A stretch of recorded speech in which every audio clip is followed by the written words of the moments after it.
Lynn again. Now, as parents have felt from the beginning that this money is owed to them because they invested in their son, they explained to me that because Drew was no longer alive to take care of them in their old age, they needed more money. They are two people living in a $1.4 million house and they needed more money at my expense. They've tried to recoup the down payment on the house and the money used to prevent foreclosure. Let me say this very clearly. During the first 18 months after my husband's passing, I was the only one paying the mortgage. In fact, I kept it 2 months behind and I stopped paying it in February 2025. The in-laws started. The in-laws have the in-laws have used this time to manipulate, shame, and gaslight me and attempt to control the narrative of my husband and I's life. Actually, not just control, but rewrite it. I knew it was going to be hell when his mother didn't mention me in her eulogy and his father remembered at the end. I haven't been to my husband's grave since the funeral. I can't. I'm still living in such a harsh reality. Basically, my husband's parents started treating me the way they treated their son, but without their version of love.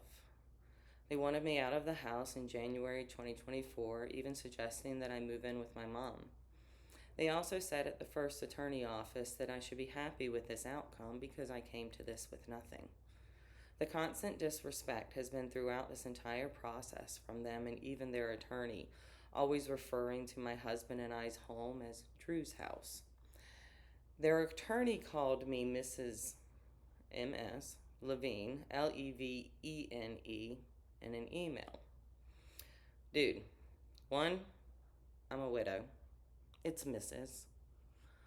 Two, you can't spell Levine correctly? In the city of Charlotte? I mean, I'm not an important Levine, but in this city, you're going to have some speed bumps there. My husband once said to me that I was too fat, not blonde enough, and too Jewish for his parents to ever really accept me. That if I had looked like his ex-girlfriend, that they would have liked me. With their prodding, I moved out of the house a little over a year after Drew's passing. When I moved out, I did this in two parts. I moved the bulk of my stuff, and then a few months later, I moved the rest. However, during those few months, the in-laws had gained access to the house. They used this time to lay claim on my personal property still there. They cut the locks from the storage shed and never even asked about a key, and they took some of my personal property and threw some away. I don't, I may never know what they took because they also boxed up the rest of my stuff. I just moved that stuff into my storage unit and I'll deal with it after everything's settled. So, that one was a little heavy today. So, I learned a new joke to lighten it up. What's the difference between an enzyme and a hormone?